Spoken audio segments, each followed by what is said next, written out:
అందరికీ నమస్కారం. ఈరోజు పూజలో ఉపయోగించకూడని నిజమైన పువ్వుల గురించి తెలుసుకుందాము. కేతకి పువ్వు. కేతకి పువ్వు శివపురాణ కథ ప్రకారం అబద్ధానికి సాక్ష్యం చెప్పినందువల్ల శివ పూజలో నిషేధించబడింది. అందుకే ఏ దేవుని పూజలోనూ సాధారణంగా వాడరు. మందార పువ్వు. మందార పువ్వు అమ్మవారికి మాత్రమే అనుకూలం. శివుడు, విష్ణువు పూజలో వాడకూడదు.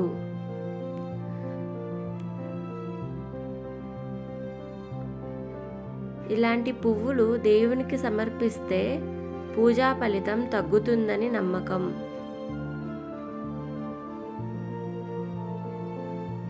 తెల్ల ఏరుక పువ్వు. ఏరుక పువ్వు ఔషధ గుణం కలిగినదైనా దాని తామస స్వభావం కారణంగా సాధారణ పూజలో వాడరు. కొన్ని ప్రత్యేక వ్రతాల్లో మాత్రమే అనుమతి ఉంటుంది. తర్వాత గన్నేరు పువ్వు. గన్నేరు పువ్వు చాలా విష లక్షణాలను కలిగి ఉంటుంది. అందుకే సాధారణ పూజలో వాడరు.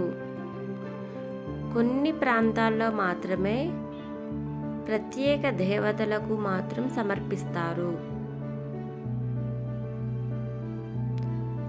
దత్తూర పువ్వు. దత్తూర పువ్వు శివుడికి మాత్రమే అనుకూలం. ఇతర దేవతల పూజలో వాడకూడదు.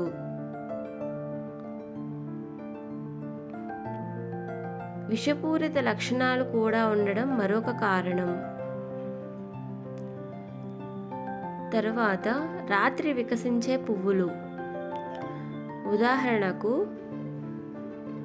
రాత్రి రాణి, పారిజాతం లాంటి పువ్వులు రాత్రి మాత్రమే వికసిస్తాయి. ఇవి సాధారణంగా తామస గుణంతో సంబంధం కలిగి ఉంటాయి. అందుకే పగటి పూజలో ఉపయోగించరు. మరియు వాడిపోయిన పువ్వులు. ఏ పువ్వైనా సరే వాడిపోయిన తరువాత పూజకు అనర్హం. తాజాదనం పూజతో అత్యంత ముఖ్యమైనది.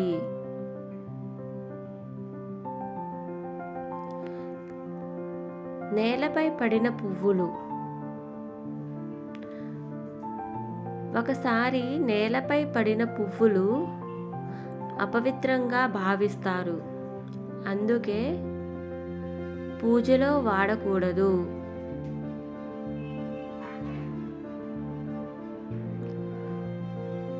వికసించని పువ్వులు. పూర్తిగా వికసించిన పువ్వులు అపూర్ణతకు సంకేతం. వీటిని కూడా పూజలో ఉపయోగించరాదు. చెట్ల నుంచి తానే రాలిన పువ్వులు. సహజంగా రాలిన పువ్వులు తమ శక్తిని కోల్పోతాయి. మరియు మనం అలాంటి పువ్వులను పూజలో ఉపయోగించకూడదు. అవి పూజకు అనుకూలం కావు.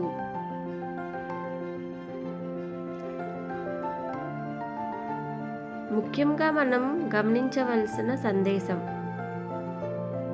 దేవుడికి ముఖ్యమైనది పువ్వు విలువ కాదు, మన భక్తి, శుద్ధి, శ్రద్ధ, నియమం.